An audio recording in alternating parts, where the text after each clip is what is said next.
Welcome back, everyone. Jack with Crichton Chronicles, and I got another video basically centered around PSA. I haven't done a whole lot of discussion pieces. I think the last ones I did were way back when I was doing trailer reactions and kind of discussions in that point period, but it's been a long time, probably like 3 years, so it's going to be maybe a little awkward, but I tried to do this video last week, and because I had watched a few videos on this topic I'm going to discuss, but I was having some technical difficulties, we'll say, and I've tried like 10 times, and I was just like, you know what, I'm just going to do an opening, so I did a little Garbage Pail Kids opening or whatever, tin. So I'm going to try it again here. I want to do it yesterday, but I'm just getting caught up now and trying a different thing with the lighting. Weird setup to try to do this because this table's kind of, it's on my flattening system if you watch that flattening video. So it's a little awkward, but we'll see. But this topic was, PSA is like really on my mind lately because I just started to upgrade my collection by trying to send things in to get graded. And if you don't know, PSA is one of the top grading companies, along with Beckett and CGC, for a variety of cards, whether it's sports or trading card games like Pokemon and Magic and stuff. So, and I have a lot of Pokemon and a ton of Magic cards. So I was hoping to go through that process, but in a month ago, they doubled the pricing for their services. And so that kind of put a little kink in some things, because then it determined, what was I going to send then after the point, after that factor and whatever. I didn't expect prices to double, but they did, so it is what it is. But as I was prepping, as you saw in a few videos ago, if you've been following along, I was prepping my next submission. I was going to just do 10 cards because now it's $20 a card instead of 10. And I was just, going to do that. And that night, the PSA announced that they were halting all services except for Super Express. And that's $300 plus per card. So that, yeah, nullifies a lot of what I was planning to do. I have stuff that I might have considered maybe sending there, but not until like down the road. I was starting small, trying to work up to the bigger stuff because it's more expensive, and maybe turn around and sell some duplicates that I was sending in to get graded, keeping my own personal collection, trying to build that up. And like I said, if I had duplicates or whatever, I would try to potentially use that to fund to do the rest and, continue the process cycle. So, but yeah, so that was disappointing. I was just 2 weeks ago or something. But so unfortunately now I'm not able to do the grading, but I came across videos last week where people were implying that it's going to be really hard for PSA to hire people.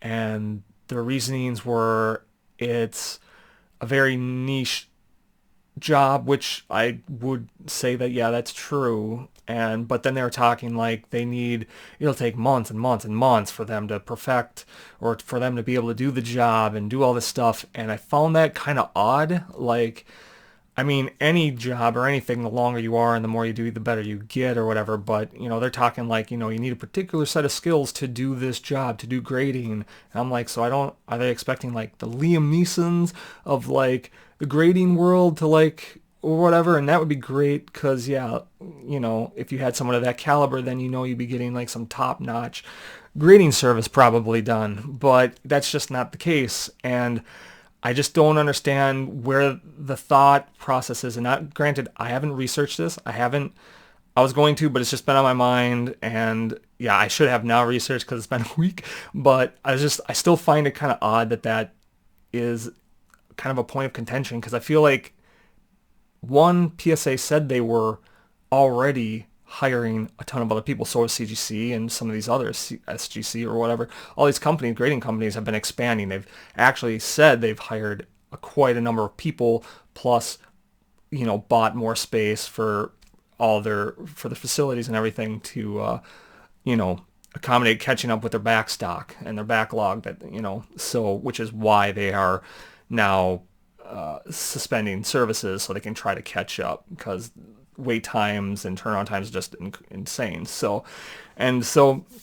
But I just don't understand, like, how hard would it be to hire somebody? Because I feel like it would take a week, maybe a few weeks, I guess, to train someone how to do it. I mean, I don't know if this will zoom in or not, but I mean, when you're looking at a card, you're basically like, you've got to worry about centering, edges, corners, and then the surface. So I guess in my mind, it doesn't take any special whatever to like learn that. You just have to be able to pay attention to detail, I guess. Now, I don't know how the process is done. Like, I would imagine, I guess if it was myself or my company, because they have a point system. That's something that I wanted to discuss with PSA, because I don't know, even others, like how the PSA, or not even that, because they don't do subgrades, but CGC and subgrades, but like the point system. So I feel like for them to get a grade, they have to have their point system. Even though PSA doesn't do subgrades, I would imagine, have some kind of point system to where they come to their overall, yep, this is a 8 or a 10, I mean, there has to be something. So I'd imagine, in my mind anyway, they have like a scale of 1 through 10 of like, this is the corners of what we think are for a 10 and an 8, and how they degrade as they go down, and and like to where you start docking points and stuff. And however that is, I just can't imagine that that's incredibly hard to learn. I mean, there would be some nuance in between, like these corners look like you would dock.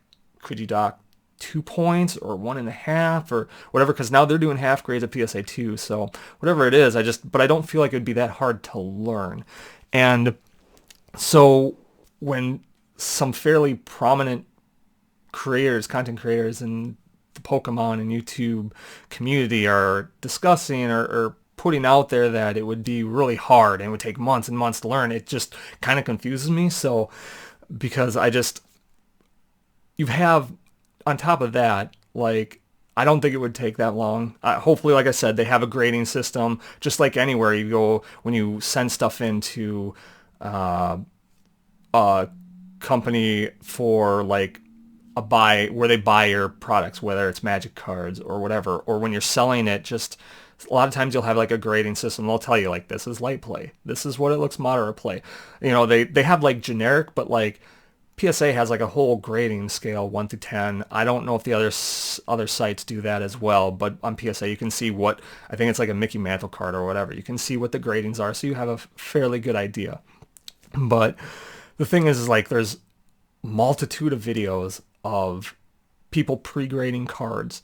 I tried to pre-grade. I try to guess. Now, granted, I'm new to it all, but I try to like figure out, hey, will this be an 8 or more or whatever? Because you kind of want to send in the better cards, obviously, because if you get low grades, it's, you're hoping for high grades, and you don't want to, like, you're going to have trouble selling probably, or flipping other ones that are lower or whatever. But there is a multitude of videos of people pre-grading cards, and that's just the people just on YouTube sending stuff in for submissions. Some of them are professional, where they take group submissions and they pre-grade and then they send them out, and they've probably been doing it for a really long time, and so that's fine. But I still think that the general public can get an idea, but they entrust somebody, I get it, to like a group seller or whatever, to do because they've been doing it a longer time maybe, and trust their judgment. Although I've seen PSA returns where they say 8 or 9 and it gets a 6, or this is going to get a 6 or 7 and it gets a 9. So it's like,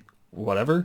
And that brings me to the other part of like, I've also seen multitude of videos of people basically trying to, this is how you submit to PSA, and tips and tricks. It's like, and almost all of them are in a way to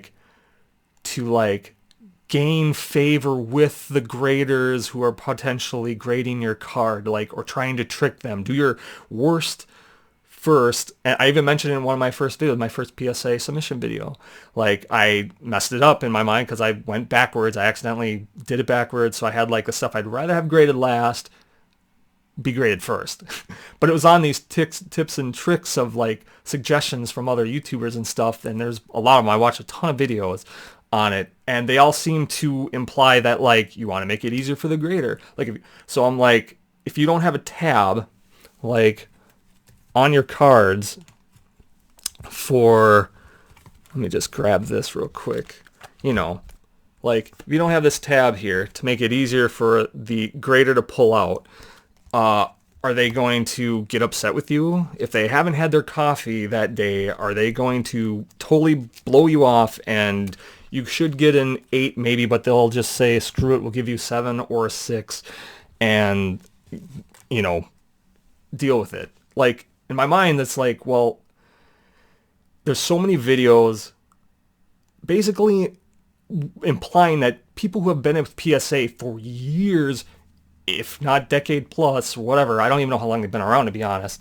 like, that their judgment on grading a card is so fickle that you have to try and make it incredibly easier for them. You're trying to gain favor with them, and hopefully, you know, hopefully they're happy. And like, hopefully, like I've heard multiple, oh, they probably had a bad day, or maybe whatever. If those things factor into their like inability to do their job as they should, which is to grade a card, irregardless of the day they've had. If you put a tab on your card sleeve to pull it out of the fucking top loader, you know, easier. Like, I feel like it's kind of like, does it even matter who they hire then? Like, how hard, what does it matter? You've had people there for years and years, and that's the kind of mentality people have with the employees there, that they have to do all these special treatments and little tricks and tips to like try to get better grades because you'll somehow, like, because you send it in this way and it makes it easier for the grader, they're going to give you a better grade and stuff. And there's a,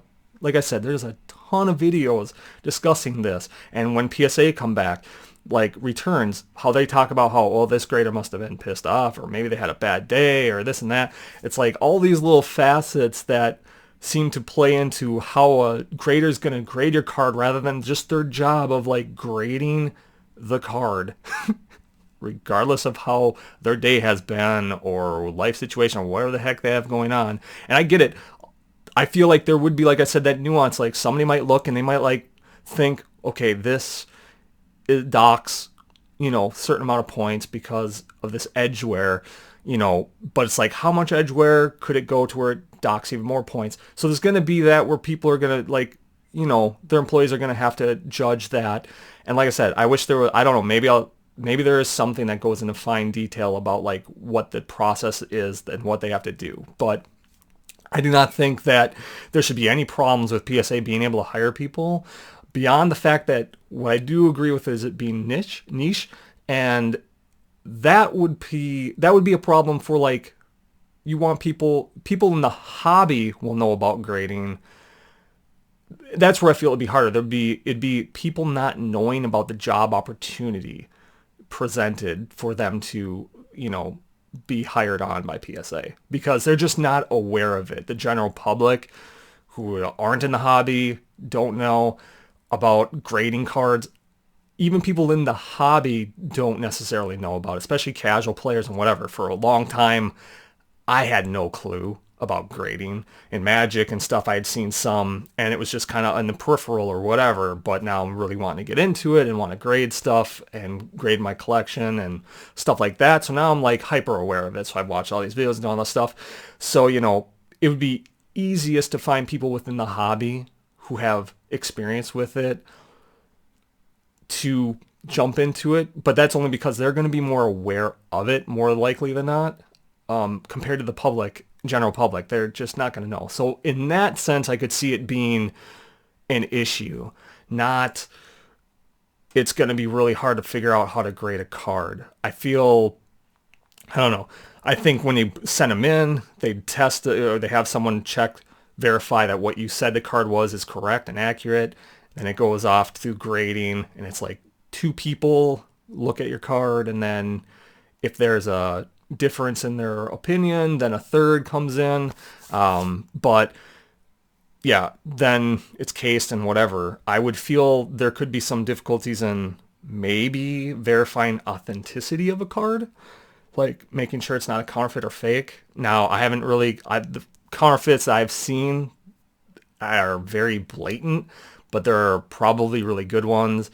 I know I've had like a scare when I was like, the whole thing came out with Magic the Gathering like 5, 7 years ago or something. It was like, I was like super paranoid about it. I was like going through my collection. I was like, 'cause I had high-end cards, a lot of them, and I'm just like, I was like freaking out. Could this be fake? Could this, whatever? I don't know. It messed with me, like, but I hear a lot of people say if you have them and deal with them, and that might be a learning curve. It's just like you're able to tell fairly easy. But I could see that part being a bit difficult. But in terms of like just grading the cards, like the edging, the corner surface, I'd imagine they have gradient charts that will explain what docks points and how much based on the condition of those 4 criteria. But otherwise, I don't feel like it wouldn't be that big of a deal. And like I said, they've already went into saying that they've hired a lot more people and they're continuing to from the sounds of it. So I don't know. I just thought it was weird that some more prominent YouTubers and Pokemon content creators were kind of pushing that, like, or stating, I guess, not pushing it. It's not like whatever, because these people make good content that I like to consume. So like whatever, but it was just, I thought it was odd that they were trying to imply that PSA would have a hard time hiring people, where I don't think that would be the an issue aside from people not even knowing that that job is available because they're just not familiar with the hobby or grading, even if in the hobby grading, because not everybody knows about it. And that's where the problem of the being niche would come into play. But again, otherwise, the skill set and learning the stuff, I don't think it would be that difficult. So, but yeah, I don't know. What do you think? Do you think PSA would have issues hiring people based on a lack of skill set? Or do you think it would take months upon months to learn how to grade? I mean, I understand perfecting it and just getting better, but in general, I can't imagine it being that difficult of a job. So I don't know. Let me know what you think below. And yeah, I guess that's the end of the first major like discussion piece. It didn't go too long, so I appreciate you stopping by, and we'll get some more videos up soon. And until next time, take care.